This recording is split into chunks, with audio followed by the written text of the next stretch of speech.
Hi friends, मैं मुसब्बिर अंसारी आपको अपने यूट्यूब चैनल पर एक बार फिर से स्वागत करता हूं और उम्मीद करता हूं कि आप लोग भी मज़े से होंगे। आज की कहानी सुनाने से पहले मैं आपको एक बात बता देना चाहता हूं कि अगर आप किसी चीज़ में भी अगर अपने आप से ज़्यादा, अपने उम्मीद से ज़्यादा अगर उस चीज़ पर उम्मीद करते हैं तो यकीन मानिए आपके पास वो भी नहीं रहेगा जो आपके पास अभी इस वक्त मौजूद है।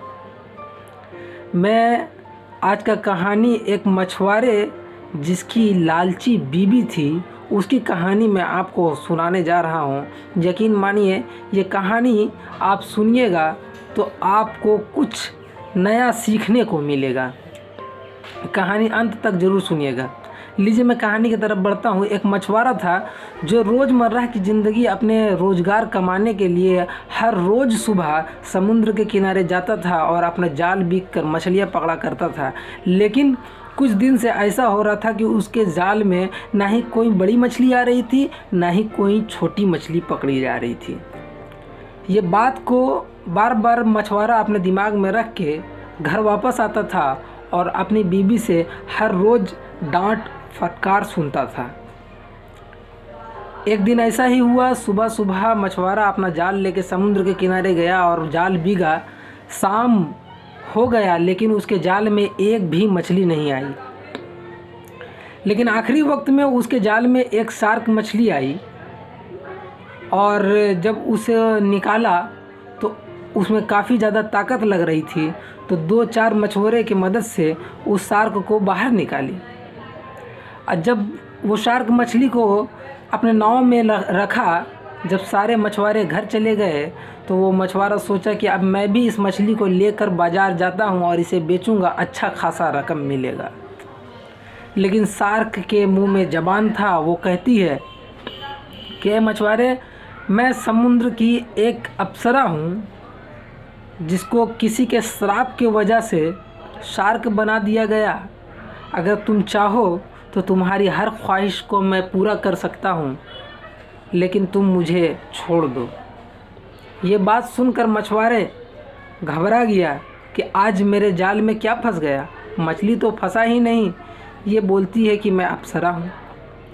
खैर, मछुआरे के दिल में ये बात आई कि काफ़ी दिनों से मेरे जाल में एक भी मछली नहीं पकड़ी है, तो आज का दिन भी अगर कोई मछली ना पकड़ूं तो मेरे लिए कोई बड़ी बात नहीं है, मैं इसे छोड़ देता हूं। और मछली को फिर समुद्र में ही छोड़ देता है और खाली हाथ अपने घर जाता है। जब घर जाता है तो अपनी बीवी को दिखाता है और कहता है कि बेगम साहिबा, आज भी मेरे जाल में एक भी मछली नहीं पकड़ी, आज भी हम लोग भूखे सोएंगे। ये बात सुनकर बीवी नाराज़ हो जाती है। ये नाराज़गी का वजह था कि मछुआरा अपने बीवी को मनाने लगता है और कहता है कि तुम क्यों नाराज़ हो रही हो, मेरे जाल में आज तो एक अप्सरा पकड़ाई थी जिससे अगर मैं चाहूँ तो तुम्हारी हर ज़रूरत, हर ख्वाहिशों को पूरा कर सकता हूँ। ये बात सुनकर मछुआरे की बीवी के दिल में लालच पैदा हो गई और उसने कहा कि अगर तुमने अप्सरा ही पकड़ी है तो क्यों ना इस घर में, इस झोपड़ी में कहाँ जगह है हमें रहने का, एक घर मांग के ले आओ और कुछ खाने पीने का इंतज़ाम करवा लो। ये बात सुनकर मछुआरा फिर समुद्र के किनारे जाता है और शार्क को बुलाता है और कहता है कि मैं यहाँ अपनी बीवी के मर्ज़ी पर आया हूँ, मैं अपनी बीवी के कहने पे आया हूँ। मेरी बीवी चाहती है कि एक घर रहे और कुछ खाने का इंतज़ाम हो जाए। शार्क कहती है बस इतना, जाओ तुम घर जाओ, तुम्हारी ये ज़रूरत भी पूरी हो जाएगी। शार्क बेचारा समुद्र के किनारे से अपना घर जाता है और घर जब जैसे ही एंट्री करता है तो देखता है कि अब वो झोपड़ी नहीं रहा बल्कि एक घर बन चुका है जिसमें एक आंगन भी है और कुछ खाने पीने का सामान भी है। कुछ दिन ही गुजरते हैं कि बीवी फिर कहती है कि इतना छोटा सा घर में मेरा क्या होगा, कम से कम छत वाले मकान खोज लो। तुम्हारे पास तो शार्क का एड्रेस भी है, तुम जाके उससे मांग सकते हो। ये बात सुनकर बीवी की खुशी, बीवी के लिए मर्द को क्या नहीं करना पड़ता। फिर वापस जाता है और समुद्र के किनारे फिर वही शार्क को आवाज़ देता है। शार्क फिर समुद्र से वापस आती है और कहती है कि बोलो प्यारे मछुआरे, तुम्हारी क्या इच्छा है। मछुआरे कहता है कि मेरी बीवी चाहती है कि घर बहुत छोटा है, अगर परिवार बढ़ेगा तो मैं कहाँ रहूँगी, मेरे लिए एक छत वाले घर का इंतज़ाम करवा दो और कुछ खाने पीने का इंतज़ाम करवा दो। बोला बस इतनी सी बात, जब तुम्हारी ये भी शौक़ पूरा होता है। घर जाता है मछुआरा तो देखता है कि वाकई में उसके घर के पास एक छत वाला मकान बन जाता है और कुछ खाने पीने का भी इंतज़ाम हो जाता है।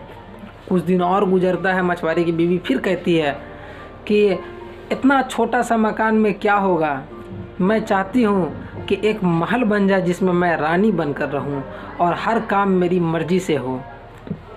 अब जाता है, बीबी की खुशी थी, मछुआरे फिर शार्क के पास जाता है और कहता है शार्क मछली, मैं यहाँ अपनी बीबी के कहने पे आया हूँ। मछुआरे बहुत उदास हो जाता है कि मैं आज तीसरी बार आपके पास आया हूँ, क्या आप मेरा शौक़ पूरा करेंगे। शार्क बोलती है क्या शौक़ है तुम्हारी, क्या इच्छा है। मछुआरा कहता है कि मेरी बीबी चाहती है कि एक महल हो जिसमें मैं रानी बनकर रहूं और कुछ नौकर चाकर भी रहे। तो वो कहती है कि बस इतनी छोटी सी बात, जब तुम्हारी ये भी शौक़ मैंने पूरा किया। घर जाता है तो देखता है कि जहाँ झोपड़ी था वहाँ अब छत वाला भी मकान नहीं है, वहाँ एक बड़ा सा अंगना भी नहीं है, बल्कि एक शानदार जानदार महल बन के तैयार हुआ है और उसमें उसकी बीबी महारानी बन के बैठी हुई है और उनके इच्छा के अनुसार हर वो काम हो रहा है जो उनकी बीबी चाहती है। अभी कुछ दिन ही गुजरता है कि मछुआरे की बीबी फिर मछुआरे से कहती है कि अब मुझसे ये राजपाट संभाला नहीं जा रहा है, मैं चाहती हूँ कि अब मैं जन्नत का अप्सरा बन जाऊँ, जन्नत की मालकिन बन जाऊँ। ये बात सुनकर मछुआरे के दिलों में दुख होता है और वो कहता है कि बेगम साहिबा, इंसान को इतना ही लालची होना चाहिए जितना उसके ज़रूरत को पूरा हो सके। इतना भी लालची नहीं होना चाहिए कि अपने स्वार्थ को वो भूल जाए और कहीं अलग ही दुनिया में खो जाए। ये बात सुनकर मछुआरे मजबूर होकर समुद्र के किनारे जाती है और कहती है कि शार्क, मैं आज फिर अपनी बीबी के कहने पे यहाँ पे आया हूँ। मेरी बीबी का शौक़ है कि मैं जन्नत की महारानी बन जाऊँ, राजकुमारी बन जाऊँ। शार्क बोलता है बस इतनी सी ख्वाहिश, जाओ तुम्हारी बीबी के ये भी ख्वाहिश मैं पूरा करती हूँ, लेकिन इस बार अपनी बीबी को तुम कह देना कि तुम जन्नत की रानी बन सकती हो, महारानी बन सकती हो, लेकिन अपने शौहर की खिदमत करके ही बन सकती हो। इतना कहना था कि मछुआरा फिर अपने घर वापस चला आता है और घर जाके देखता है कि वहाँ पर ना महल रहता है और ना झोपड़ी रहती है, कुछ भी नहीं रहता और उनकी बीबी आंगन में मायूस बैठी रहती है। वो कहती है कि मुझे माफ़ कर दो मेरे शौहर, मैं अपने स्वार्थ में इतने ही अंधी हो चुकी थी कि मैंने आपका ख्याल भी नहीं किया और डिमांड पर डिमांड करते गया। आखिरकार ऐसा हुआ कि आज फिर वही गरीबी हमारे सामने आ गई है। तो इंसान को औकात से ज़्यादा सोचने का ताकत तो रहता है, लेकिन मैं आप लोगों से कहता हूँ कि उस चीज़ के पीछे आप मेहनत किया कीजिए। आप सिर्फ यही चाहेंगे कि मुझे हर चीज़ हासिल हो जाए, तो ये कहीं की बहादुरी नहीं है। आपको उसके पीछे मेहनत करना पड़ेगा, उसके पीछे भागना पड़ेगा, उसके पीछे लगना पड़ेगा, क्योंकि बिना मेहनत के फल नहीं मिलता। Thank for watching. अगर मेरा ये वीडियो आपको पसंद आए तो लाइक, कमेंट और सब्सक्राइब जरूर करें।